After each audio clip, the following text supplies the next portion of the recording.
السلام علیکم ورحمۃ اللہ تعالی وبرکاتہ۔ امید کرتا ہوں آپ سب حضرات خیریت سے ہوں گے۔ میں مفتی سلمان نذیر صاحب کی ایک نیو ویڈیو کے ساتھ حاضر آیا ہوں۔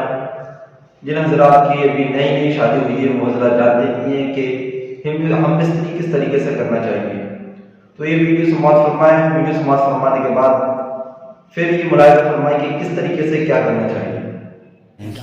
نکاح کی پہلی رات اسے کہا گیا کہ تو اپنے گھر لایا ہے دلہن کو تو سب سے پہلے اس کے ہی دوپٹے کو تو مصلی بنا اور اس پر سجدہ کر۔ یہ حکم ہے۔ عورت کی عزت نہ ہوتی تو ہم مصلی بناتے اس کے دوپٹے کو؟ پہلی رات کہا گیا ہے۔ یہ اور بات ہے کہ معلومات نہیں ہے نوجوانوں کو کہ شادی کے بعد پہلی رات، یہ بھی سیکھنے کی ضرورت ہے۔ علماء سے یہ تمام چیزیں پوچھ لینا چاہیے جس کی شادی ہو رہی ہے۔ دلہن آ رہی ہے تو ہم اس کی عزت ہی کے لیے تو یہ تمام کام کر رہے ہیں۔ اور اس کے بعد حکم یہ دیا گیا کہ سب سے پہلے اس کے ساتھ بات چیت کی شروعات کرنے سے پہلے اس کی پیشانی پر ہاتھ رکھ کر اللہ کی بارگاہ میں یہ کہو، اے اللہ، اس کے اندر جتنی تو نے اچھائیاں رکھی ہیں وہ سب اچھائیاں مجھے عطا کر دے، اور جتنی اس کے اندر برائیاں ہیں ان تمام برائیوں سے مجھے تو بچا دے۔ یہاں سے تو شروعات کر۔ ظاہر سی بات ہے، میں نے اس وقت محسوس کیا، چند دنوں پہلے ایک نوجوان کو تلقین کر رہے تھے، پیشانی پر جہاں بال اگتے ہیں وہاں ہاتھ رکھ کر کے دعا کرنا۔ تو اس نے پوچھا کہ حضرت دعا تو ایسی ہی کر سکتے ہیں، پیشانی پر کیا؟ میں بھی چونک گیا۔ اس کو میں بتاؤں، میرے ایک استاد سے میں نے پوچھا کیا ایسا ہے کہ اپنی دلہن کی پیشانی پر ہاتھ رکھ کر کے اس طرح دعا کرنا چاہیے؟ انہوں نے کہا ہاں ہے۔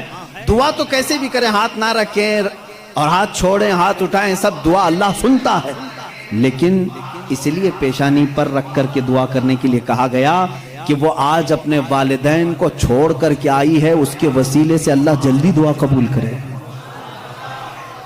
اس کا دل مغموم ہے، وہ غمگین ہے، اور غم زدہ لوگوں کے ساتھ میرا مولا ہے۔ وہ اپنے والدین کو چھوڑ کر کے تیرے گھر آئی ہے، وہ مغموم ہے، بہت غم زدہ ہے آج۔ اس کی پیشانی پر ہاتھ رکھ کر کے دعا کرو۔ میرا اسی دن یہ ذہن سمجھ گیا کہ اسلام نے عورت کو وہ مقام دیا ہے، وہ عزت دی ہے۔ ہم نے اس کو اپنے جسموں کو سکون پہنچانے والا آلہ نہیں سمجھا، مشین نہیں سمجھا، بلکہ حقیقی مسلم وہ ہے جو اپنی عورت کی عزت بھی کرے، احترام بھی کرے۔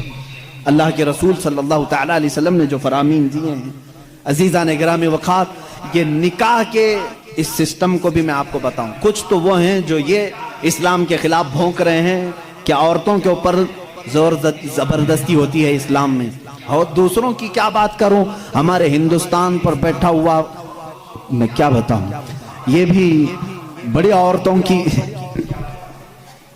ہاں پیڑت مہیلائیں ہیں، مسلم پیڑت مہیلائیں ہیں جو خود بیوی کو چھوڑ بیٹھا ہے۔ ساری مسلم عورتیں پیڑت ہیں۔ اللہ اکبر۔ وہ خود اپنی بیوی کو دیکھنے نہیں جا سکا، زندگی ختم ہونے آ گئی، بال سفید ہو گئے، پیڑت مہیلائیں ہیں مسلمان۔ ہاں اگر اے مسلمانوں کوئی بھی ہم میں سے عورت پر زور زبردستی کرتا ہے، یاد رکھو میں تمہیں بتاؤں کہ قرآن کی قیامت کے دن اللہ جانوروں پر بھی اٹھائے ہوئے ہاتھ کا فیصلہ لے گا، تو عورت کی بات تو دور کی ہے۔ میرا عقیدہ تو یہ ہے، ایک عورت نے بلی کو باندھ رکھا تھا، بخاری شریف میں ہے، وہ مر گئی بلی، اور وہ عورت بہت عبادت گزار تھی، لیکن اللہ تعالیٰ نے فیصلہ فرمایا کہ اس عورت کو جہنم میں ڈالو۔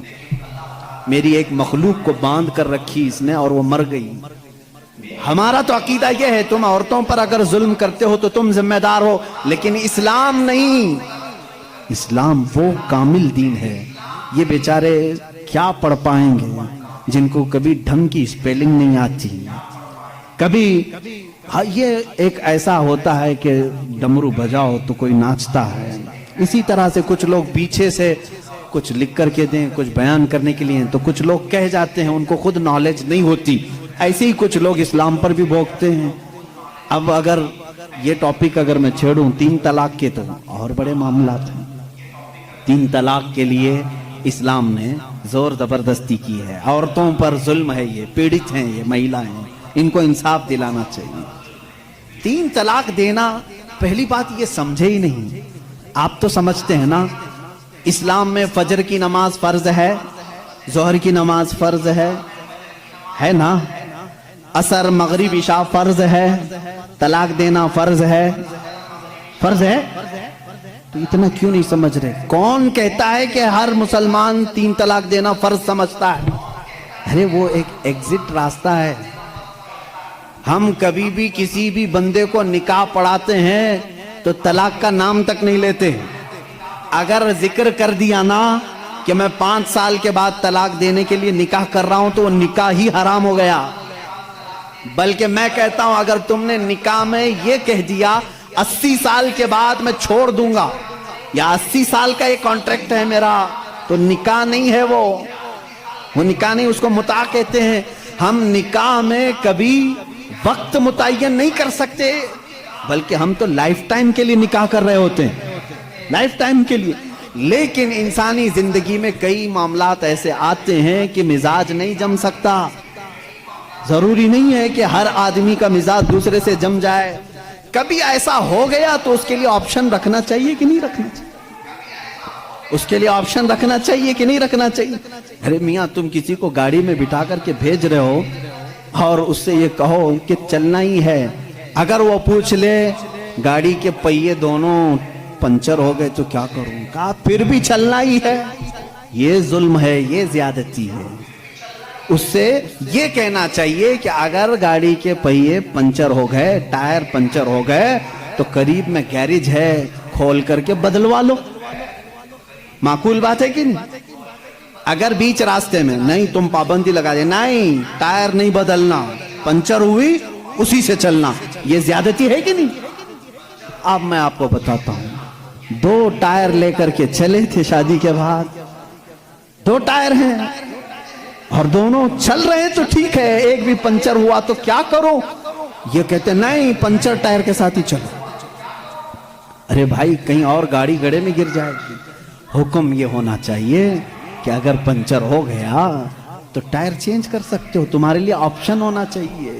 بس اسلام کا تقاضا صرف اتنا ہی ہے کہ اگر کسی کی زندگی میں انبن ہو گئی, نہیں بن پائی, تو اس کے لیے ایک آپشن ہے کہ عورت کو وہ بھی ایک ساتھ 3 طلاق نہیں, اس کو حرام قرار دیا گیا ہے. شریعت میں ایک وقت میں 3 طلاق دے دینا حرام ہے.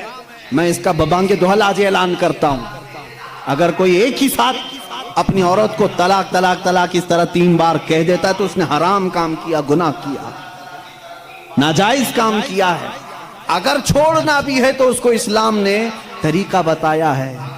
ایک بار پہلے بولو, 1 مہینے کا ٹائم ہے, 1 مہینے میں بھی پھر نہیں بنی تو دوسری مرتبہ پھر 1 بولو اور 1 مہینہ چھوڑ دو.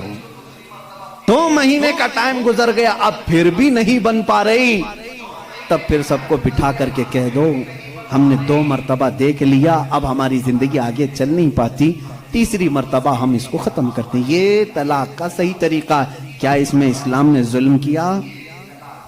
اسلام نے اس میں ظلم کیا؟ اس کو یہ ڈھنڈورا پیٹ پیٹ کر کے لوگوں کو ایسا بنا کر کے رکھیں. بیچارے کچھ لوگ ان پڑھ ان کی باتوں میں آ بھی جاتے ہیں. ارے ہمارا ہندوستان تو ایسا ہے کہ باہر کوئی بھی ڈمرو بجائے اس کے ارد گرد تو لوگ کھڑے ہو ہی جاتے ہیں.